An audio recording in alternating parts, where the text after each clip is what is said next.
Welcome to the GMAT Strategy Podcast. You're here because you believe there's a better way to study for the GMAT, and so do we. We created the GMAT strategy to maximize your results and minimize your effort so you can get to the fun parts about business school and life as quickly as possible. My name is Isaac Puglia, and I've been teaching GMAT classes and tutoring privately for the GMAT for almost a decade, and I've achieved a 99th percentile score on the GMAT and helped thousands of students get into the business schools of their choice. I'm excited to be a part of your MBA journey since we all at TGS think our world can benefit from the best possible business leaders that we can find.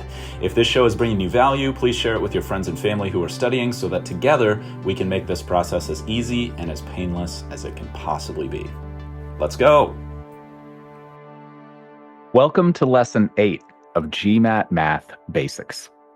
If you don't need help with math basics, please just head back in the feed 8 weeks for some more advanced topics such as how to start studying, how to handle the new data insights section, how to become more disciplined, and pretty much anything else that you might want to know. Today, let's answer an important question. How do you multiply large numbers without a calculator, under time pressure, when one mistake can cost you the entire problem? Which is the situation on the GMAT Quant section. The answer is long multiplication. So you want to ask yourself, if you're using this as like a digital quiz or audio flashcard set, what are the steps to long multiplication? Do you actually remember them? If you can recall them, you might want to skip ahead in the feed. If you cannot recall them or you want to test yourself and reinforce and make sure you understand all the steps, that's what we're going to walk through right now. Step 1 of long multiplication is to stack your numbers. If you've been listening to any of our other lessons on things like long addition and long subtraction, you should be familiar with the stack. If you haven't, stacking just means you put one number above the other number. So when you're multiplying, you're generally multiplying at least two things together. And if you're multiplying two things together, you're going to stack one on top of the other. Now, here I recommend putting the smaller number on the bottom just for consistency's sake. But like addition, you can technically multiply in any order. And so it does not actually matter if you put the smaller number on the bottom, but that's what I'm going to do. That's the most common convention when you see these techniques explained online. So I think you'll probably get the most out of it following that convention. Having said that, it is not required. What is required, though, is when you're stacking to make sure you line up the place values of each number that you're multiplying together. That is not optional. That's critical. And if you haven't listened to previous episodes about lining up place values, it just means the units digit of one number goes directly above the units digit of the other number. The tens digit of one number goes directly above the tens digit of the other number, etc. So when you write one above the other, all those place values are lined up vertically. If you don't know what digits are, then you'll want to go back to the first lesson of GMAT Math Basics and get your basic definitions learned. Let's use an example to talk about the essentials of long multiplication, and then we will build on those essentials with a couple more advanced techniques. Let's start with 21 times 3. A lot of you can probably do 21 times 3 in your head. That's neither here nor there. It's really just an example to get us started talking about the steps of the technique. So what would you do first? Hopefully you're thinking you would stack the numbers, put the larger one on top and the smaller one on the bottom. You would have 2, 1 written on top, and directly below the 1, which is the units digit of 21, you would write 3. And then I do recommend drawing a horizontal line right below those numbers to separate what I will call the result area, or separate the result from the two things that you're multiplying together. Having said that, the line is not essential. You will typically see that line when you're looking at tutorials online. And so I like to talk about it, and I personally like to use it. I find that it's a valuable way to visually organize things, but it's not critical. So once we've got them stacked, what's step 2? Step 2 of long multiplication is to multiply the units digits together. So in the units digit column of 21 times 3, we've got 1 from 21 and 3. So the first move there is just to multiply 3 times 1. 3 times 1 is 3. And we write the product of those two units digits at the bottom of the units digit column, below that result line I was just talking about. So this is very similar to the other long subtraction, long addition, etc. techniques that we've spoken about. 3 times 1 is 3, and so I write 3 at the very bottom of the units digit column, and in this case, 3 will wind up being the units digit of the result. More on that a little bit later. The next thing we do after multiplying the units digit is going to be a little bit different than long addition and long subtraction, because in long addition and long subtraction, you generally operate only within each column. Here, though, we are actually going to take the units digit of the bottom number, and we are first going to multiply it by the units digit of the top, which we just did, and then we're going to multiply the units digit of the bottom number by the tens digit of the top number. So we're going to take that units digit of the bottom number, and we're actually going to end up multiplying it by every digit of the top number, moving from right to left. So we're just starting with this smaller example. We'll get into some more intricate examples in a moment. So we're not just sticking within each column now. Like addition and subtraction, we're actually switching between columns.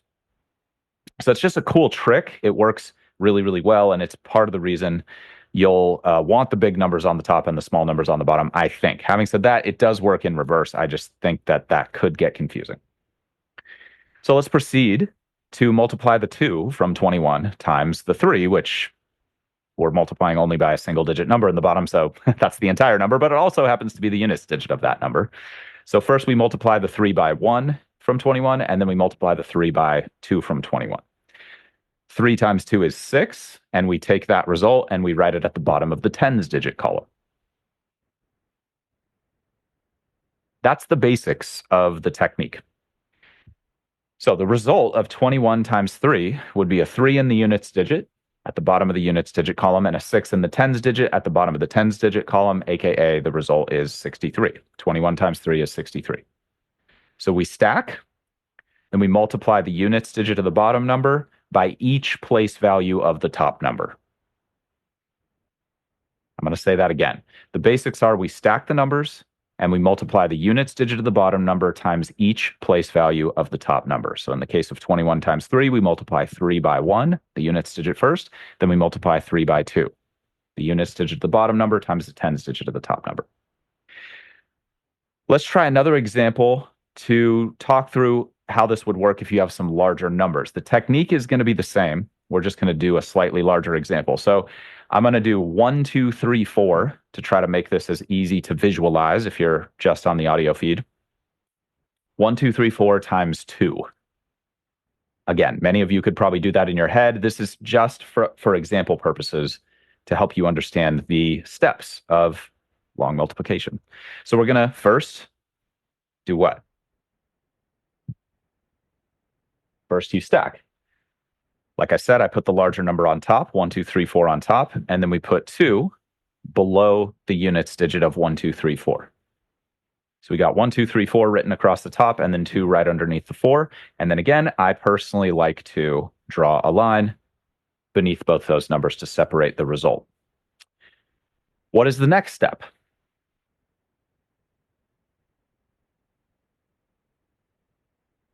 Hopefully you're thinking, I multiply the units digits together.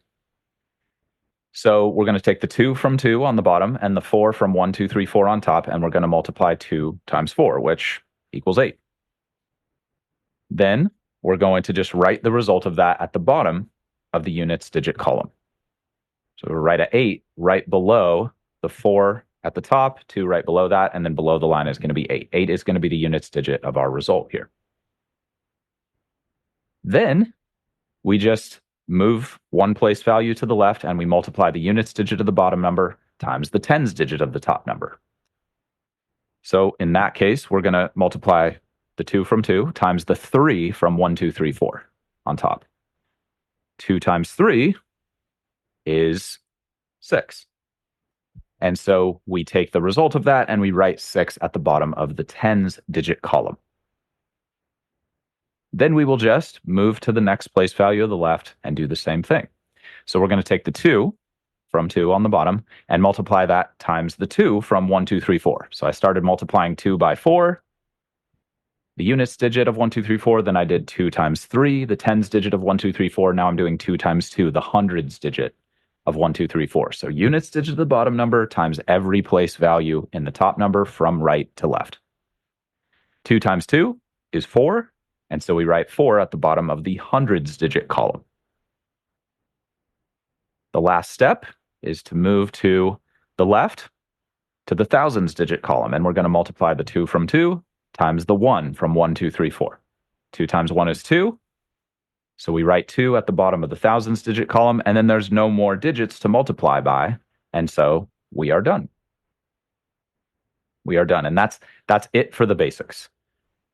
So 1, 2, 3, 4 times 2 is going to be 2468 on the bottom.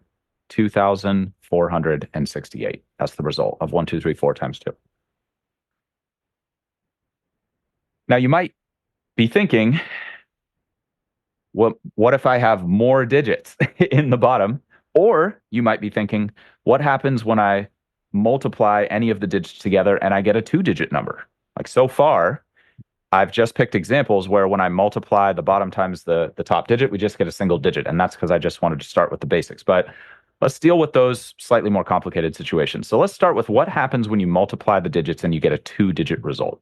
Let's use an example. Let's say I want to do 87 times 3. If you stack and then make your first move of multiplying the units digit of 3 times the units digit of 87, 3 times 7, you'll get 21. And 21 is 2 digits. So we're not just going to drop that to the bottom and put like the 2 in the tens place and the 1 in the units place. It's not quite that simple. So instead, what we're going to do is we're going to take the units digit of 21, the result of 3 times 7, and we're going to write that 1 at the bottom of the units digit column. So if I stack 8, 7 on top, and then 3 right below that, so that the 7's on top and the 3's right below that, and then I draw my line, and then I make my first move of multiplying the units digit times the units digit, which is 3 times 7, I get 21, and I take the 1 from that result and write it at the bottom of the units.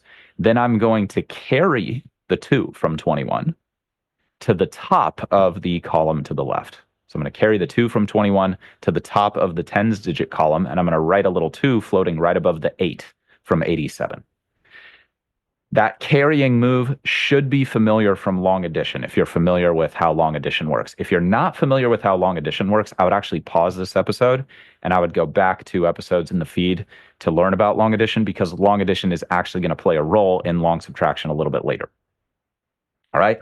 But that's the basic move. If I get a 2-digit result from multiplying my digits, I'm going to take the units digit of that result, write it at the bottom of the column I'm working on, and then I'm going to take the tens digit of that result and write it at the top of the column to the left. That's called carrying, and that should be a familiar concept from long addition. So let's finish this out. What's the first step of multiplying 87 times 3 if you want to use long multiplication?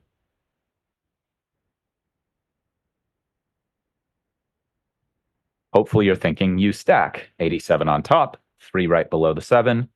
If you want, line right below that. What's the next move?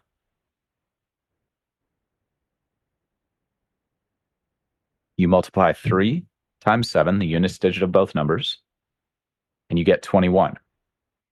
You take the units digit of 21, write it at the bottom of the units digit column, and you carry the 2 from 21 to the top of the tens digit column, the column right to the left of the units digit, and you write that 2 above the 8. Now, the next move is different than long addition. However, it's the same as what we were talking about before with long multiplication. I take the 3 from 3 and I multiply it by the 8 from 87. So I'm just taking the units digit of the bottom number and multiplying it by every digit of the top number going from right to left. So I do 3 times 8. That gets me 24. And then what I do with the 2 that I carried from the previous step is I just add that to the product of 3 and 8. So it's a little more complicated than long addition, but the more you practice, the more natural this will get. So 3 times 8 is 24. Then I add the 2 from 21 that I got when I multiplied 3 by 7, and that gets me 26.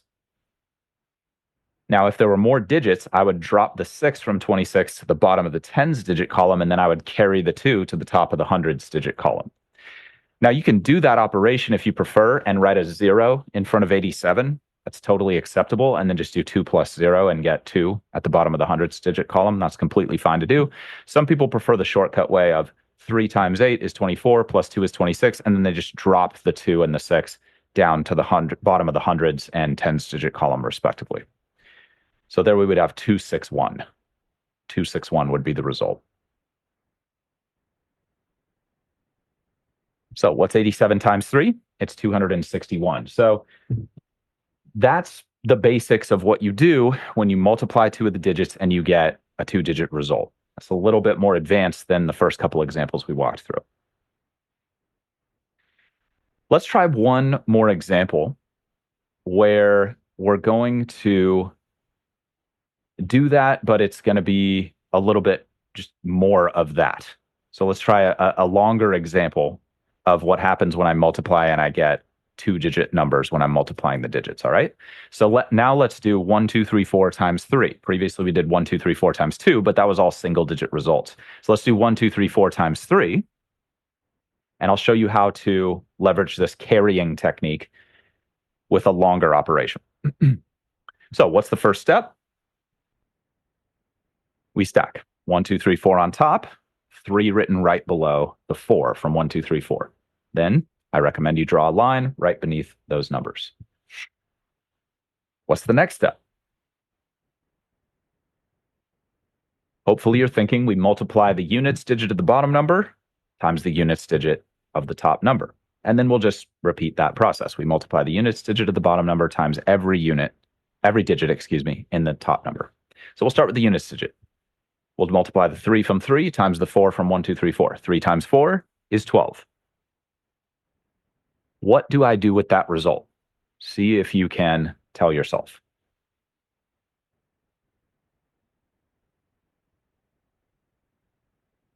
We take the 2 from 12, we drop that to the bottom of the units digit column, right below the 4 and the 3. And then we take the 1 from 12, and we carry that to the top of the tens digit column, right above the 3. We write that right above the 3 from 1, 2, 3, 4. What do I do next?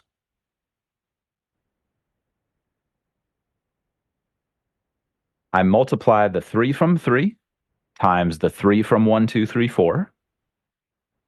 And then I add the 1 that I carried from 12 in the previous step, okay? So 3 times 3 is 9, plus 1 that I carried from 12 is 10. That is a two-digit number. So I drop the 0 from 10 to the bottom of the tens digit column. And then I carry the 1 from 10 to the top of the hundreds digit column, or to the top of the column to the left. So when you have to do that multiple times, you just do the same thing. You just keep moving to the column to the left every time. So now we've got a little 1 floating at the top of the hundreds column. And then right below that, we've got the 2 from 1, 2, 3, 4. And then right below that in the hundreds digit column, we have nothing because we're just multiplying by 3. Or you might write 0, 0, 0, 3 on the bottom if you want to. That's probably going to be a little bit redundant, but it's technically accurate and you can totally get away with it. So let's think about where we are right now. We did 3 times 4 first. That got us 12, so we have a 2 in the units digit of the result. And then we carried the 1 from that to the top of the tens digit column. We did 3 times the 3 in 1, 2, 3, 4. That got us 9. We added the 1 from 12 to get 10. We dropped the 0 from 10 to the bottom of the tens digit column, and we carried the 1 from 10 to the top of the hundreds digit column. What is the next move? Hopefully you're thinking I multiply the 3 on the bottom times the 2 from 1, 2, 3, 4 to get 6. And then I add the 1 that I carried from 10 in the previous step to get 7. That's a single digit result, so I just drop that 7 to the bottom of the hundreds digit column. And then what is the next move? Hopefully you're thinking I multiply the 3 from 3 on the bottom times the 1 from 1, 2, 3, 4. So I just move to the column to the left and multiply. 3 times 1 is just 3, single digit result. So we drop that to the bottom of the thousands digit column. And that's the entire operation. There's no more digits to multiply by. So what is the result of 1, 2, 3, 4 times 3? It's 3702. Not expecting you to remember this as I'm talking you through it if you're driving or at the gym or something like that. I just want you to get comfortable with the basic steps so that you can either implement them on future problems when you are in a situation where you can write all this out. And I definitely would never recommend doing this in your head. I would always recommend writing this out 100% of the time because most of us are very error prone in the quant section. We end up missing a lot of questions we know how to do, and that probably goes without saying is a massive score killer, but it's just so critically important for so many people that it bears repeating many, many, many, many times. And if you've been listening to any of our content for some time, you've probably heard me say that quite a bit, hopefully. So what's 1, 2, 3, 4 times 3 is 3702. And again, I just want you to take away the steps from the operation. And maybe you'll end up watching some videos on this or using some AIs to help you relearn this in the future. But hopefully the basics will be familiar, at the very least, from listening here or watching here. So that's what happens when you get two-digit numbers when you're multiplying each place value. And that happens multiple times as you go through the problem. That's what I wanted you to take away from that example. Now, there's really just one more thing to discuss when it comes to long multiplication.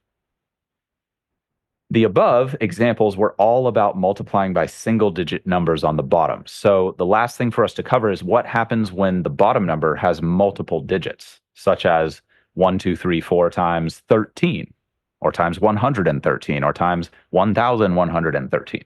What happens when I have multiple digits in both numbers? Well, most of the basics, actually all the basics, stay the same. We're going to apply everything that we just talked through, but there's just a couple extra moves that you'll want to be familiar with. So let's dive in and let's do 1, 2, 3, 4 times 5, 6. And just try to make this as easy to visualize as possible if you're on audio. So we're just doing 1, 2, 3, 4, 5, 6, and we're multiplying 1, 2, 3, 4 as the number 1,234 times 56. 1, 2, 3, 4, 5, 6. Hopefully that makes that a little easier to visualize. So what is our first step? First, we stack 1, 2, 3, 4 on top, and then 5, 6 written below the 3, 4 from 1, 2, 3, 4. Remember, you want to make sure that your digit columns line up. I also recommend drawing a horizontal line underneath both those numbers. Once I have stacked the numbers, what is my next step?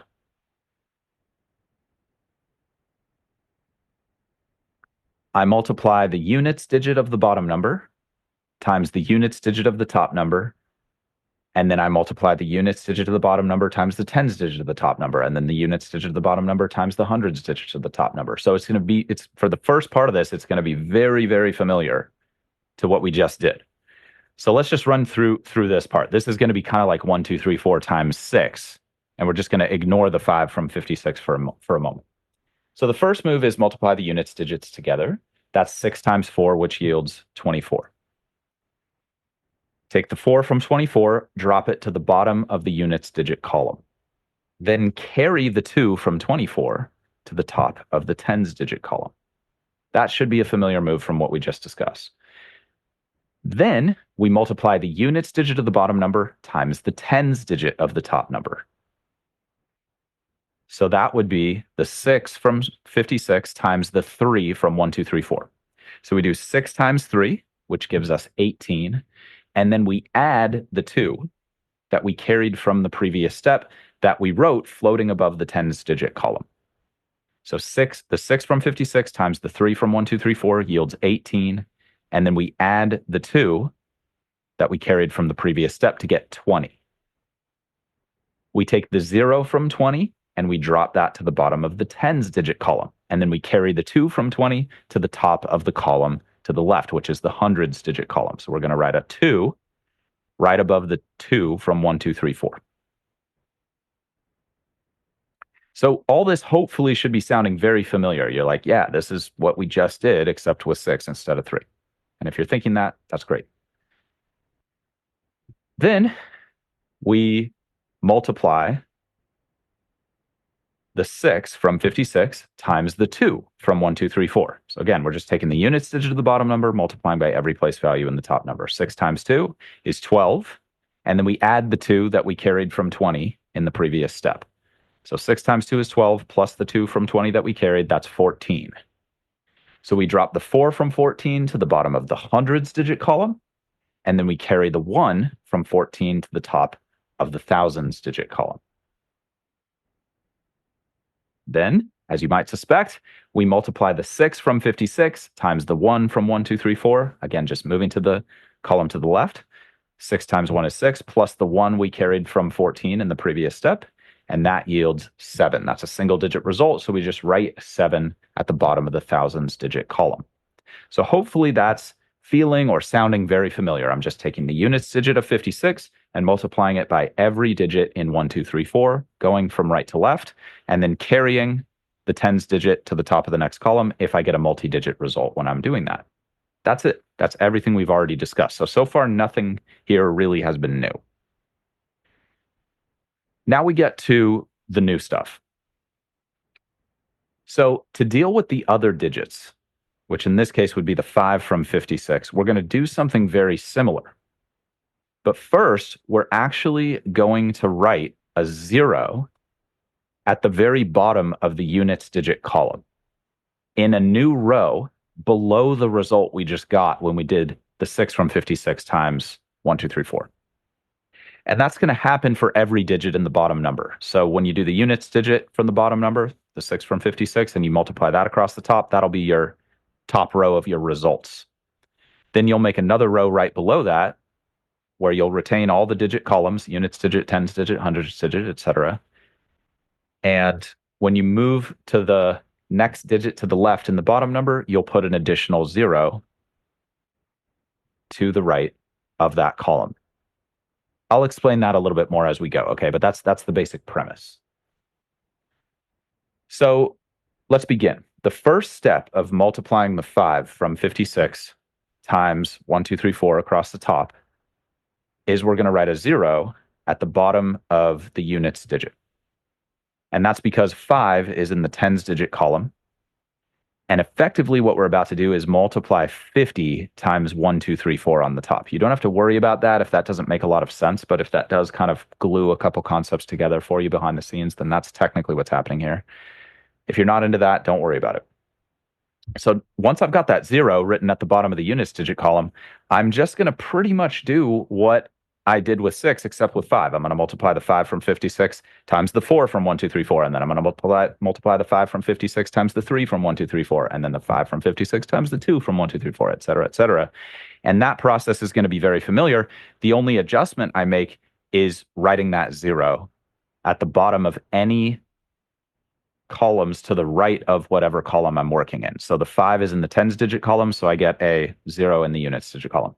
If 5 was in the hundreds digit column, like it was 556, and I had already did the 6 and then the 5, and then now I'm going to the 5 from 556, the hundreds digit there, then I would write a 0 in the units digit and a 0 in the tens digit below the 2 previous rows I made in the result. If it's 5,556, then when I move to the thousands place, I write a 0 in the ones digit, I write a 0 in the tens digit, and I write a 0 in the hundreds digit in a new row at the very bottom of all the math I've done. So if you have lots of digits in the bottom number, then you're going to have lots of rows of result at the bottom. And quick spoiler, we're just going to end up using long addition to add all those rows as the last step, and that's going to get you your final result. So it's kind of a cool technique that combines some of long addition, and it's a very helpful way to break this down because we do not have access to a calculator on the quant section. So this technique really helps you, again, avoid missing questions you know how to do and not just be stuck if you need to do 5,555 times 1,234. Most of us are not going to be super great at doing that kind of thing in our head with no mistakes, under time pressure, etc. So now that you understand, hopefully, that high level, let's walk through the details of that and play it out. So after I write that 0 in the units digit column, I'm going to do 5 from 56 times 4 from 1, 2, 3, 4. And then I'm going to get 20. 5 times 4 is 20. And I'm going to write the 0 from 20 at the bottom of the tens digit column. So when I'm working in the tens digit with the bottom number, 5 from 56, that result is going to go right below that, even though I'm multiplying that by the units digit. That can be a little bit weird to get used to, but that's part of the reason you want to put the 0 to the right of it in the results column to remind you the first numerical result from your multiplication goes below that column you're working in. So I'm working in the tens column now, and I'm taking the tens digit from 56, multiplying it by the ones digit from 1, 2, 3, 4. That's the first move there for multi-digit numbers. We get 20. We write the 0 from 20 at the bottom of the tens digit column, and then I write the 2 from 20 at the top of the tens digit column. So that can take a little bit of getting used to. I multiply the 5 from 56 times the 4 from 1, 2, 3, 4, but I still carry, even though I write the 0 at the bottom of the tens digit column, I still carry the 2 from 20 to the top of the column to the left above the topmost number. Okay. So we're going to go a little bit further with this in a second, but quick tip, what I like to do with the numbers from the previous carrying from when I multiplied the 6 from 56 times all the digits from 1, 2, 3, 4, there's going to be these numbers floating up at the top that I wrote. I like to just draw a horizontal line through that, like a strike through font, to just take those numbers off the table, because it's a little bit cumbersome and difficult when you're taking the official GMAT to erase things. It's usually better to just cross them off. It's just a function of the way the scrap paper works.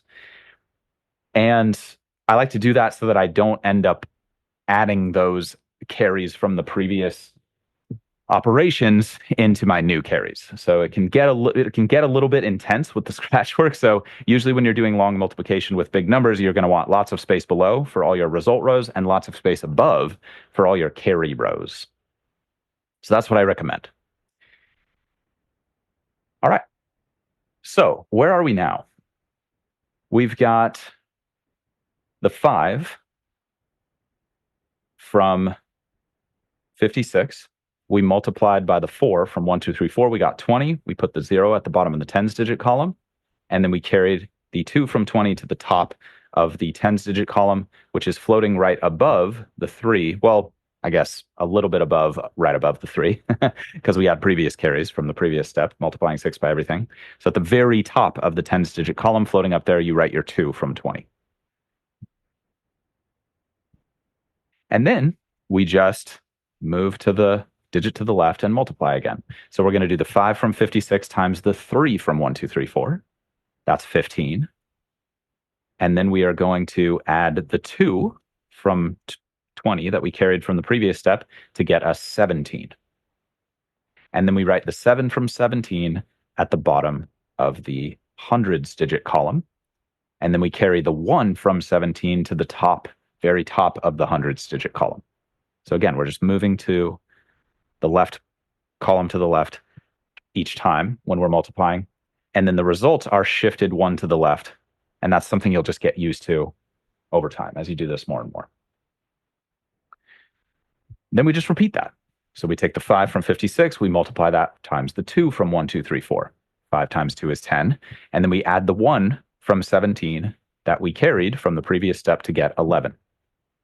We write the 1 from 11's units digit at the bottom of the thousands digit column, and then we carry the 1 from the 11's tens digit to the top of the thousands digit column. And I know that this might be getting a little crazy on the audio feed, even if it's not already, and I apologize for that. I'm doing my best to make this as clear as possible. In fact, this is the second time that I have both re-edited, replanned this lesson, and refilmed it because we had some tech issues and the lesson was not entirely clear. It wasn't up to my personal standards and our TGS standards internally. And so this is the second time I'm going through this lesson, and I am very hopeful that this one will be much better and that it will pass the internal test, but we'll see. We'll see. If not, then the third time hopefully will be the charm.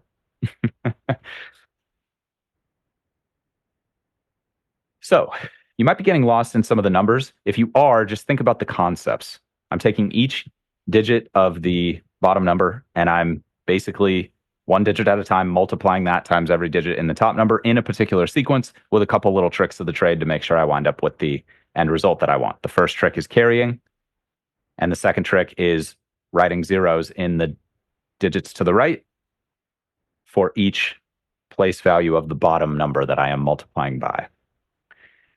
All right, so at this point, we've got one more multiplication step to make. So we're going to continue to the left, and we're going to multiply the 5 from 5, 6 times the 1 from 1, 2, 3, 4. 5 times 1 is just 5, and then we add the 1 from the 11 that we just carried to the top of the thousands digit column to get 6. 6 is just one digit. There's nothing to carry, so we write 6 at the bottom of the 10,000s digit column. And at that point, we are done multiplying. I'm just going to reiterate this. This step of making multiple rows at below the result line is what will happen when you're taking each digit of the bottom number and multiplying that times each digit of the top number. Just to rehash that, we took the 6 from 5, 6, multiplied it by every digit 4, 3, 2, 1 across the top. Then we took the 5 from 5, 6, multiplied it by every digit 4, 3, 2, 1 across the top. Again, with just a couple little tricks added on to make sure we get the right result. Now, we're not entirely finished with the operation, though, because we've got 2 rows in the results area. In more complicated situations, you might have 3, 4, 5, 6 rows in the results area if you're multiplying really big numbers. So I'm just going to give you the principle here, and then that principle extends to all other larger numbers. Like by the time we're done with this last step, you'll know all the steps, and you can just scale those up if you have bigger numbers. So again, I've mentioned this before, but let's dive into the details. The last step is to add up all the rows in the results column. And to do that, we just use our old friend, long addition. So in this case, the top row of the result, and I'm not expecting any of you to remember this, is 7404. That's basically 6 times 1, 2, 3, 4. And then right below that is 61700, which is all the results from multiplying the 5 from 56 times each digit in 1, 2, 3, 4, and adding the digit to the right. So going back to my previous note, if it was just 5 times 1, 2, 3, 4, our result would be 6170. But because technically we're doing the 50 from 56 times 1, 2, 3, 4, we add that 0 at the end to make it 61700. So 61,700 would be 50 times 1, 2, 3, 4. Again, if that's confusing or you don't like that, don't worry about that. It's just a little bit of the inside workings of the technique. So now we've got 7404 as the top row of the results column, and then we've got 61700 stacked right below that with all the place values stacked on top of each other. So now it is truly just a long addition problem. So with long addition, we just add all the digits in the units columns. So that's 4 on top plus 0 right below that. That's 4 in the result of the long addition. And I personally like to draw a additional horizontal line right below the results I got from the multiplication to signal to my brain and visual system that I am now transitioning to long addition and getting another result. And I've found that helps me be less error prone, but again, that is optional. Now we just add the tens digit column. That's 0 plus 0, and that's obviously 0 at the bottom of the tens digit column of the result. Then we move to the left, we do 4 plus 7. That's 11. So we write the 1 from the units digit at the bottom of the hundreds digit column. Then we carry the 1 to the top of the thousands digit column to the left. That means we have 1 at the very top times plus the 7 right below that, plus the 1 right below that, which is 9. Again, don't worry about the specific numbers, just worry about the order of operations that we're going through here. And then we move to the column to the left, and we just do our long addition of basically 0 at the top of the 10,000s digit column, because there's no digit in 7404 in the 10,000s digit, plus the 6 from 61700, which is right below that, and that gives us 6. And that gives us our complete final result, which is 69104, or 69,104, which is the result of 1, 2, 3, 4 times 5, 6. So hopefully that wasn't too much too fast with all the numbers. And if it was, hopefully you got the basics of the technique, which I will now recap for the sake of clarity and hopefully driving the lesson home. So what is the first step of long multiplication? See if you can remember. First step is to stack. Make sure every digit is lined up. What's the next step of long multiplication, assuming you've drawn your line under the stack? First, I stack the numbers. What do I do next? Hopefully you're thinking I multiply every digit from the bottom number times every digit in the top number, starting with the units digit of both numbers and then moving from right to left. That's the basic workflow. So I take the units digit of the bottom number, multiply by every digit in the top number from right to left. Then I take the tens digit of the bottom number, multiply by every digit of the top number from right to left. Then if needed, I take the hundreds digit of the bottom number and I do the exact same thing. Now, if I get a 2-digit result from multiplying, what do I do? Hopefully you're thinking I carry the ones digit. Sorry, I drop the ones digit from that result to the bottom of the column I'm working in, and I carry the tens digit of that number to the top of the column to the left. Okay, so if I multiply any two digits together and I get a two-digit result, I just carry the tens digit from that result to the top of the column to the left, and I drop the units digit to the bottom of that column. If you have multiple digits in the bottom number that you're multiplying, what do you do? You make a new row below the result from the previous multiplication you were doing. And then each time you make a new row, you put a 0 to the right of the column you're operating in. So if it's the tens digit column of the bottom number, you put a 0 to the right. If it's the hundreds digit column of the bottom number, you put 2 zeros to the right. If it's the thousands digit, you put 3 zeros to the right. So each time you make a new row in the results area, you put another 0 to the right of that result. And then you multiply that times the units digit of the top number, and then the result of that goes at the bottom of the column you're working in with whatever zeros you wrote to the right of it. That's it. That's the whole technique of long multiplication. If you follow those steps and you practice a bit, you should be fantastic at long multiplication by test day, as long as you are not being super lazy and careless and suffering from major anxiety because you're pushing yourself to go too fast, et cetera. And if you are struggling with that, we have episodes on literally every single one of those things that I just mentioned. So every one of those problems is addressed with an episode earlier in the feed. So if you're struggling with any or all of that, please listen to those. They're completely free. And we have done our best to not hold back in those and give you the full beans that you need to solve all those issues.